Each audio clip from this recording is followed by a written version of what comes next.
அடுத்தது அந்த ரம்ஜானுக்கு வந்து அந்த குர்பானி கொடுக்குறீங்கன்னு சொல்லிட்டு அந்த மாடு இருக்கிறீங்க இல்லையா, அது என்னது அந்த குர்பானி கொடுக்கறதுனா? அதாவது 2 பண்டிகை இருக்கிறது. ஒன்று வந்து ரம்ஜானுடைய பண்டிகை, அதுதான் இப்போ நோன்பு நம்ம சொல்லிட்டோம். நோன்பு நோற்று பண்டிகை மகிழ்ச்சியை வெளிப்படுத்துவது. இன்னொரு பண்டிகை என்னன்னு கேட்டால், நாங்கள் வந்து ஹஜ்ஜின்னு சொல்லுவோம். எங்களுக்கு ரம்லான் மாதம் மாதிரி ஹஜ்ஜின்னு ஒரு மாதம் இருக்கிறது அரபு மாதத்தில். இப்போ நீங்கள் தமிழில் சொல்கிறீங்கள, தை, மாசி, பங்குனி, ஆடி, ஆவணி இப்படின்னு சொல்லி நம்ம சொல்கிறோம். ஆங்கிலத்தில் என்ன சொல்கிறோம்? மே, ஜூன், ஜூலை, ஆகஸ்ட் இப்படின்னு நிறைய சொல்லிக்கிட்டே போகிறோம். அப்போ ஆங்கில மாதங்களும் இருக்கிறது, தமிழ் மாதங்களும் இருக்கிறது, அரபு மாதங்கள் இருக்கிறது. ஒவ்வொரு மொழிக்கும் மாதங்களை வைத்திருக்கிறார்கள். அதே மாதிரி எங்களுடைய மத நம்பிக்கையின்படி அங்கே இருக்கக்கூடிய அந்த மாதத்தினுடைய அம்சத்தில் ஹஜ்ஜின்னு சொல்லி ஒரு மாதம் இருக்கிறது. அந்த மாதத்தில் நாங்கள் என்ன செய்வோம்? குர்பானி கொடுப்போம். அதுதான் அவங்க கேட்குறாங்க. ஆடு, மாடு, ஒட்டகம் இதெல்லாம் நல்லா அறுத்து சந்தோஷமாக இருக்கிறீங்களே. அவன் ஒட்டகம் நம்ம ஊரில் கிடையாது. இது மாதிரியான விஷயங்களை எல்லாம் அறுத்து நீங்கள் கொடுக்குறீங்களா? அதனுடைய நோக்கம் என்னவென்று அவங்க கேட்கிறார்கள். அப்போ நம்ம குர்பானி என்று சொல்லக்கூடிய அந்த முறை என்பது ஒரு மாதத்தில் நாங்கள் அதை செய்கிறோம், ஹஜ்ஜிங்கிற மாதம். அதை எதற்கு செய்கிறோம் அப்படின்னு கேட்டால் அதுக்கு ஒரு காரணம் இருக்கிறது. இப்போ நீங்கள் கிறிஸ்டின்ங்கிறதுனால உங்களுக்கு தெரியும், ஆபிரகாம்னு நீங்கள் சொல்லுவீங்க, நாங்கள் இப்ராஹிம் என்று சொல்லுவோம். அந்த இப்ராஹிம் என்று இறை தூதர் வந்து அவங்க வாழ்ந்துருக்கிறாங்க. பல 1000 ஆண்டுகளுக்கு முன்னால் இந்த உலகத்தில் வாழ்ந்துருக்கிறாங்க. அவங்க எப்படின்னு கேட்டிங்கன்னா, கடவுள் எதை சொன்னாரோ அதை அப்படியே செய்வார் அப்படி நாங்கள் நம்புகிறோம். எங்கள் நம்பிக்கையின்படி கடவுள் ஒரு கட்டளை இட்டால் அதை செய்கிறதுல இப்ராஹிம் என்று சொல்லக்கூடிய இறை தூதருக்கு என்ன வராது? சலிப்பு வராது. என்ன எப்போ பார்த்தாலும் என்ன வணங்கு, எனக்கு கட்டுப்படு இப்படின்னு இறைவன் பேசுகிறாரே என்ற கோபம் யாருக்கு வராது? இப்ராஹிம் என்று சொல்லக்கூடிய இறை தூதருக்கு வராது. கட்டுப்பட்டு இறைவனுக்காக வாழ்ந்த ஒரு அற்புதமான மனிதர் இறை தூதர். அந்த இறை தூதருடைய வாழ்க்கையில் ஒரு முக்கியமான ஒரு சம்பவம் நடக்கு. என்ன சம்பவம்? கடவுள் வந்து ஒரு டெஸ்ட் பண்ணுறாரு. எதை சொன்னாலும் கேட்குறேன்னல்ல, நான் உன்னை ஒரு டெஸ்ட் பண்ணுறேன், உன்னுடைய மகனை அறுத்து பலியிடணும் நான் சொல்கிறேன் அப்படின்னு சொல்லி இறைவன் என்ன செய்கிறார்? கனவுல வந்து இப்ராஹிம் என்று சொல்லக்கூடிய அவங்களுடைய மகன் இஸ்மாயில் என்பவரை அறுத்து பலியிடுவது போல ஒரு காட்சியை ஏற்படுத்துகிறார்கள். இதை செய்கிறாரான்னு பார்ப்போம், பிள்ளை ரத்த பாசம் எப்படி இருக்குன்னு பார்ப்போம், எல்லாத்தையும் செஞ்சவர் மகனை அறுத்து பலியிட தயாராக இருக்காரான்னு பார்ப்போன்னு சொல்லி இப்ராஹிமுடைய வாழ்க்கையில் இறைவன் சோதிக்கிறார். அப்போ அந்த அடிப்படையில் இப்ராஹிம் என்று சொல்லக்கூடிய அந்த இறை தூதர் என்ன செய்கிறாங்க? அவங்களுடைய மகனை அறுப்பதற்காக வருகிறார்கள்.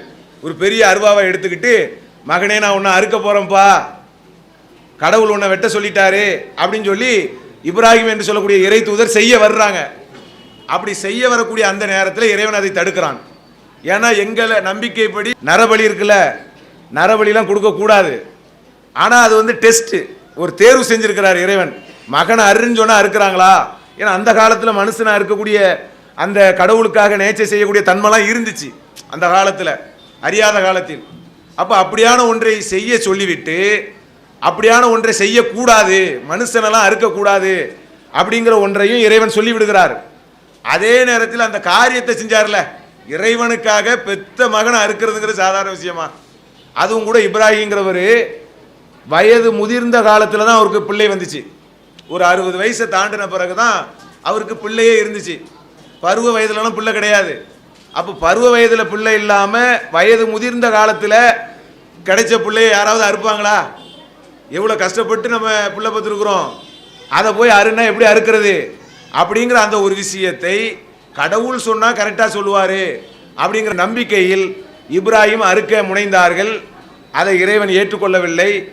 அந்த ஒரு தியாகத்தை, அந்த கட்டுப்பாடை அதை நாங்கள் மனசில் நினச்சிக்கிட்டு உலகம் முழுவதும் நாங்கள் என்ன செய்கிறோம்? பிராணிகளை வந்து அறுக்கிறோம். ஆடு, மாடு, ஒட்டகம் அறுக்கும்போது நாங்கள் என்ன எண்ணத்தில் அறுக்கிறோம்னா, இதை வந்து கடவுளுடைய சொல்ல கேட்டுக்கொண்டு இப்ராஹிம் எப்படி நடந்தாரோ அது மாதிரி நானும் நடக்கணும்.